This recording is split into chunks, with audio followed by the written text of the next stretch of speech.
快救我！快救我啊！救我！救我！救我！救我！救我！好吗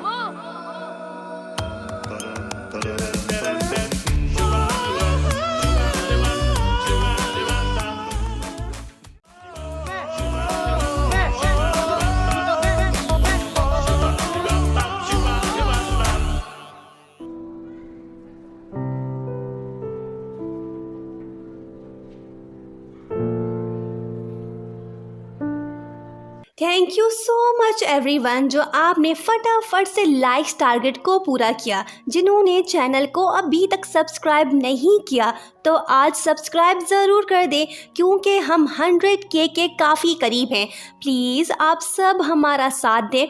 उम्मीद करते हैं कि आप ऐसा ही करेंगे। अब आते हैं कहानी की तरफ। अपने भाई से नाराज़ होने के बाद शाओ जी को हम दुखी देखते हैं। तभी वहीं पे उसकी एक क्लासमेट आती है। ये है माओ माओ। उसकी बातें सुन के शाओ जी का मूड ठीक हो जाता है। माओ माओ और शाओ जी दोनों फ्रेंड्स बन जाते हैं। जब शाओ जी उदासी की हालत में घर पहुंचती है तो देखती है कि उसकी टेबल पे न्यू बुक्स पड़े होते हैं। ये बुक्स उसका भाई बाय करके लाया है। शाओ जी उससे कहती है कि तुम्हारे पास तो पैसे नहीं थे।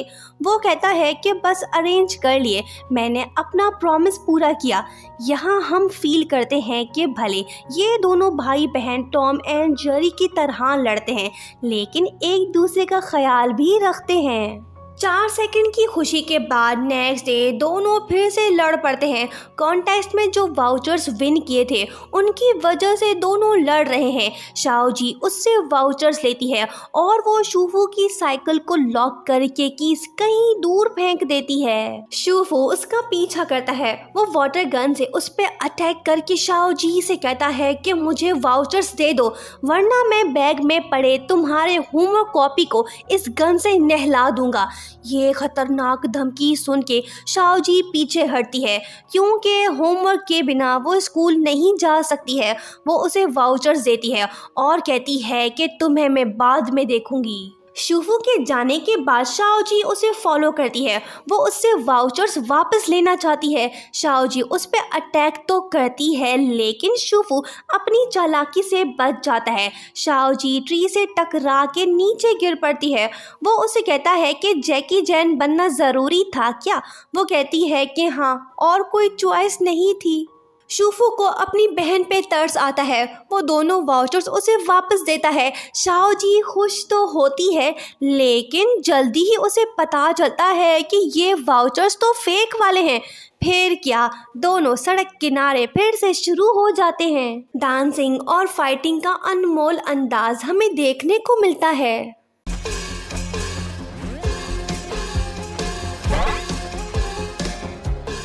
स्कूल की डॉक्टर आके दोनों को रोकती है। वो दोनों से लड़ने की वजह पूछती है। शाओ जी बताती है कि 1 मंथ पहले इस खड़ूस ने अरबिक कपड़े पहना के मुझे ज़बरदस्ती एक कॉन्टेस्ट में ले गया। इसने कहा कि हम फर्स्ट आएंगे। हम दोनों ने वहाँ पे अरबिक डांस पेश किया। खूब नाचने के बाद हम कॉन्टेस्ट में 3rd आए। हमें 2 फूड वाउचर्स मिले। कहानी सुन के डॉक्टर साहिबा दोनों से कहती है कि फिर तुम दोनों साथ में क्यों नहीं चले जाते हो? शाओ जी कहती है कि कभी नहीं, मैं अपने दुश्मन के साथ नहीं जाने वाली। शूफू कहता है कि मेरे बगैर तुम नहीं जा सकती हो, वाउचर्स को पढ़ लो। डॉक्टर दोनों से कहती है कि ठीक है, अगर तुम दोनों साथ में नहीं जाना चाहते हो तो किसी और को ले जाओ। जो पहले किसी को लाएगा मैं उसे ये वाउचर्स दूंगी। ये सुन के शूफू वहाँ से भागता है। शाओ जी वैंग ई के पास जाती है। वो उसे सॉरी बोलती है। पहले तो वैंग ई उसे माफ़ नहीं करती लेकिन जब शाओ जी उसे वाउचर्स का बताती है तो वो फटाफट से उसे माफ़ करके दोबारा से अपने फ्रेंड सर्कल में शामिल करती है। क्लास ख़त्म होने के बाद शूफू अपनी बहन से मिलने आता है और वो उसे कहता है कि क्या तुम मुझे कैंटीन कार्ड दे सकती हो? शाओ जी कहती है कि क्या तुम्हें मरने का शौक है? वो कहता है कि मुझे कुछ मत करना वरना मैं चिल्ला दूंगा। शाओ जी उसे कार्ड दे देती है पर उसकी फ्रेंड माओ माओ को पता नहीं कि ये दोनों भाई बहन हैं। वो समझ रही है कि दोनों शायद कपल हैं। वो खुद से प्रॉमिस करती है कि वो शाओ जी को इस खड़ूस से बचाएगी। उसके बाद जब शाओजी कैंटीन जाती है तो उसके पास मील कार्ड नहीं होता। शूफू का फ्रेंड और मशहूर ज़माना बास्केटबॉल प्लेयर कायशन उसे कहता है कि क्या मैं तुम्हें लेके दूँ। उसे देखते ही शाओजी उस पर फिदा हो जाती है और शर्माते हुए कहती है कि जब तुम इतने प्यार से बोल रहे हो तो क्यों नहीं। बाद में ये रोमांटिक बात वो अपनी फ्रेंड माओ माओ को बताती है, पर शाओजी को ये पता नहीं कि उस हैंडसम बॉय का नाम क्या था। वो अपनी फ्रेंड से कहती है कि मुझे मेरे सपनों का राजा मिल गया है। दूसरी तरफ शूफू एक लड़की को पटाने में लगा हुआ है ताकि वो उसके साथ चले, पर लेनशिन उसे मना करती है। उसके बाद टीचर शूफू और लिनशिन को ऑफिस में बुलाता है क्योंकि दोनों का रिजल्ट अच्छा नहीं आया। बुलाया तो था टीचर ने उन्हें बेइज्जत करने के लिए, लेकिन चालाक शूफू अपनी दुख भरी दास्तां सुना के टीचर को ही रुला देता है। टीचर को अपनी मॉम की याद सताने लगती है। वो कहता है कि बस कर दो, मैं अभी के अभी टिकट बुक करा के अपनी मॉम से मिलने जा रहा हूँ। टीचर से बचने के बाद लिनशिन शूफू से कहती है कि तुम जाके नहा धो लो, तुम्हारे कपड़ों से स्मेल आ रही है। वो कहता है कि तुम खूबसूरत हो, इसका मतलब ये नहीं कि तुम मुझे ऑर्डर दोगी, मैं जा रहा हूँ। शूफू जानने लगता है पर वो रुक जाता है।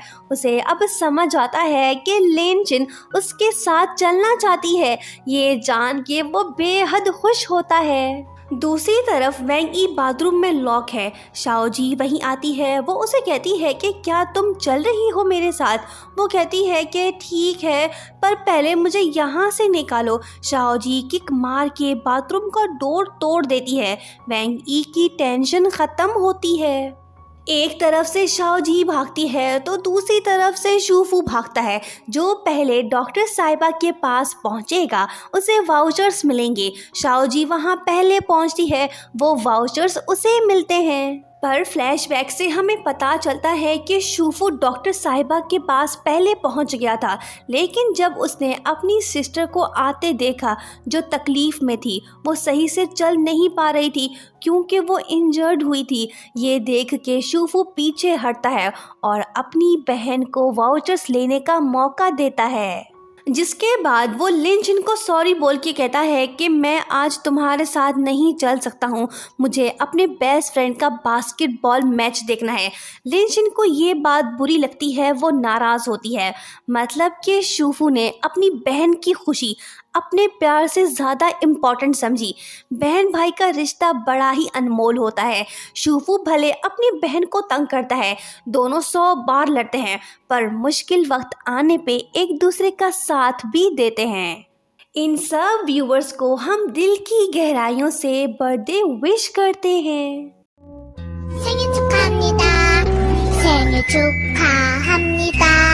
생일 축하합니다.